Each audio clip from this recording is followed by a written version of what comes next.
Hello बच्चों, आप सबका आपके अपने चैनल कोविन मैथ लेक्चर्स में एक बार फिर से स्वागत है। तो प्रिय विद्यार्थियों, आज की इस क्लास में हम कक्षा 8 गणित विषय की वर्कबुक 2023-24 के कार्यपत्रक 54 को हल करना सीखेंगे। बच्चों, कार्यपत्रक 54 में हम लघुत्तम समापवर्तक यानी कि एलसीएम, लसप और महत्तम समापवर्तक यानी एचसीएफ, जिसे हम मसप कहते हैं, उसके बारे में सीखेंगे।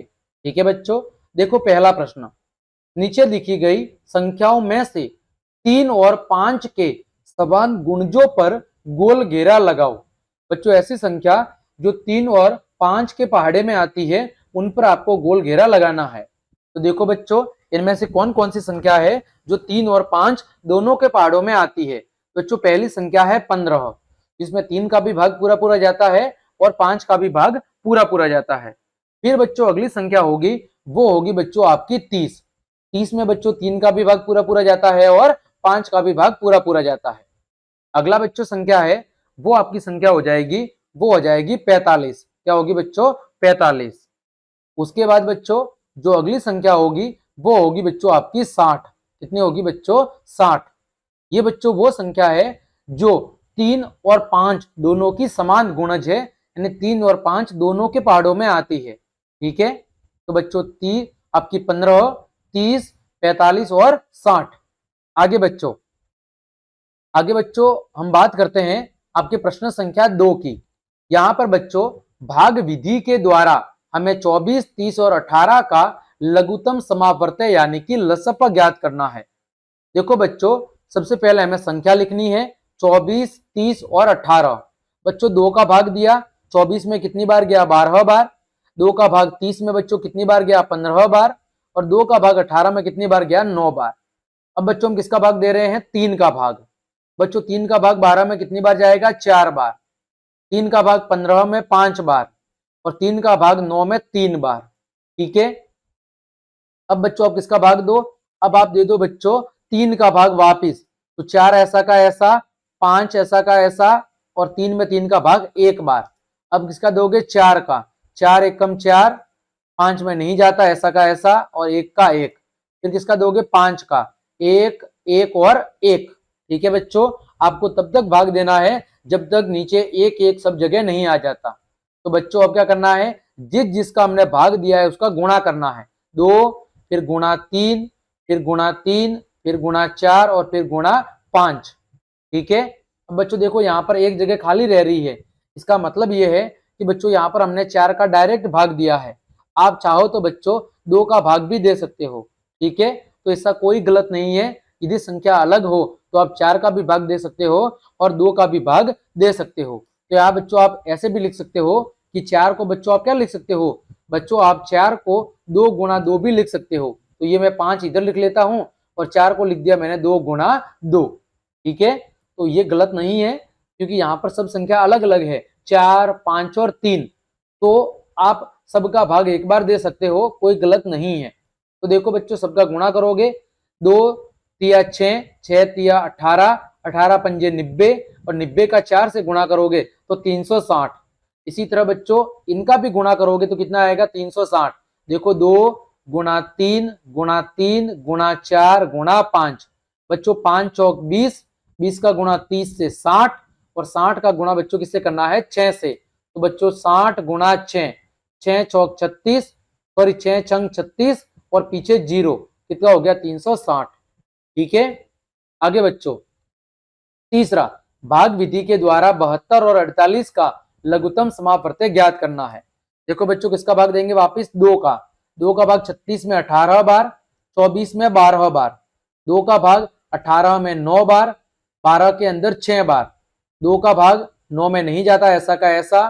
6 में कितनी बार? 3 बार। फिर 3 का भाग 9 में 3 बार, 3 में 1 बार। फिर 3 का भाग 3 में 1 बार और 1 बार। अब क्या करना है? सबका गुणा। तो 2 गुणा 2, फिर 2, फिर 2, फिर 3 और फिर 3। सबका गुणा करेंगे तो कितना आएगा? 144। कितना आएगा बच्चों? 144। आगे बच्चों चौथा प्रश्न, महत्तम समापवर्तक। ठीक है, हमें एचसीएफ यानी कि मसप ज्ञात करना है। देखो बच्चों 28 और 24 का ज्ञात करना है। बच्चों 28 के गुणनखंड क्या है? 1, 2, 4, 7, 14 और 28, यानी इन संख्याओं का भाग 28 में पूरा पूरा जाता है। फिर बच्चों 24 के गुणनखंड क्या है? 1, 2, 3, 4, 6, 8 और 12। तो बच्चों दोनों में कॉमन क्या है? देखो 2 है और 4 है। तो बच्चों बड़ी से बड़ी संख्या कौन सी है? तो बच्चों वो है 4। तो बड़ी से बड़ी संख्या 4 है, अतः जो मसप है बच्चों वो कितना आएगा? वो बच्चों आपका 4 आएगा। ठीक है। अब देखो बच्चों 35 और 21, क्या बच्चों आप इधर लिख सकते हो कि उभयनिष्ठ गुणनखंड। क्या लिख सकते हो बच्चों? उभयनिष्ठ गुणनखंड। सबसे बड़ा उभयनिष्ठ गुणनखंड, सबसे बड़ा उभयनिष्ठ गुणनखंड। तो सबसे बड़ा उभयनिष्ठ गुणनखंड कितना है? सबसे बड़ा उभयनिष्ठ गुणनखंड है 4। वही क्या होगा बच्चों? आपका मसप होगा। अगला बच्चों 35 और 21। 35 के गुणनखंड क्या है? 1, फिर बच्चों 5, फिर 7 और फिर बच्चों 35। 21 का 1, 3, फिर 7 और फिर बच्चों 21। तो दोनों के अंदर सबसे बड़ा उभयनिष्ठ गुणनखंड, बच्चों सबसे बड़ा उभयनिष्ठ गुणनखंड क्या है? बच्चों सबसे बड़ा उभयनिष्ठ गुणनखंड है आपका 7। कितना है? 7। तो महत्तम समापवर्तक किसका? 35 और 21 का कितना हो जाएगा बच्चों? 7 हो जाएगा। यानी 7 वह बड़ी से बड़ी संख्या है जिसका भाग 21 और 35 दोनों के अंदर जाता है। अगला बच्चों 40 और 18। 40 का बच्चों 1, फिर 2, फिर 4, फिर 8, फिर 5, 5 का भी जाएगा, फिर 8, फिर बच्चों 10, फिर बच्चों 20, फिर बच्चों 40, फिर बच्चों 18। 1, 2, 3, 6, फिर बच्चों 9, फिर 18। बच्चों दोनों के अंदर सबसे बड़ा उभयनिष्ठ गुणनखंड कौन है बच्चों? आप ध्यान से देखोगे तो दोनों के अंदर जो समान उभयनिष्ठ गुणनखंड है वो बच्चों कौन सा है? वो बच्चों देखो कौन सी संख्या है? वो बच्चों है देखो आपका 2, है ना। देखो 2 बच्चों इसमें भी है, 2 इसमें भी है। बाकी देखो बच्चों कोई भी संख्या दोनों के अंदर उभयनिष्ठ नहीं है, यानी महत्तम समापवर्तक कितना हो जाएगा बच्चों? महत्तम समापवर्तक हो जाएगा 2। कितना हो जाएगा बच्चों? 2 हो जाएगा, जिसका भाग 40 और 18 दोनों के अंदर पूरा पूरा जाता है। ठीक है। आगे बच्चों ग है 48 और 32।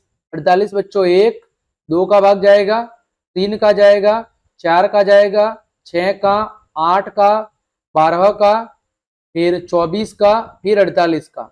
32 में बच्चों 1 का, फिर 2 का, फिर बच्चों किसका जाएगा? आपके 4 का, फिर 8 का, फिर 16 का। बच्चों 48 में 16 का भाग भी जाएगा, ठीक है। फिर 16 का, फिर किसका जाएगा बच्चों? 32 का। तो दोनों के अंदर जो सबसे बड़ी संख्या है उभयनिष्ठ वो कौन सी है बच्चों? 16 और 16 है ना। तो बच्चों महत्तम समापवर्तक कितना हो जाएगा? वो हो जाएगा आपका 16। कितना हो जाएगा बच्चों? 16 वह बड़ी से बड़ी संख्या है जिसका भाग 48 और 32 दोनों के अंदर पूरा पूरा जाता है। ठीक है बच्चों। तो इस तरह हमने कार्यपत्रक 54 के सभी प्रश्नों के उत्तर बहुत अच्छे से समझ लिए हैं। उम्मीद करता हूं सभी प्रश्नों के उत्तर आपको अच्छे समझ में आए होंगे। तो क्लास देखने के लिए आप सभी का धन्यवाद। यदि आपको मेरी क्लास और मेहनत पसंद आई है तो बच्चों लाइक, कमेंट, शेयर और सब्सक्राइब जरूर करें। आज के लिए इतना ही। जय हिंद, जय भारत।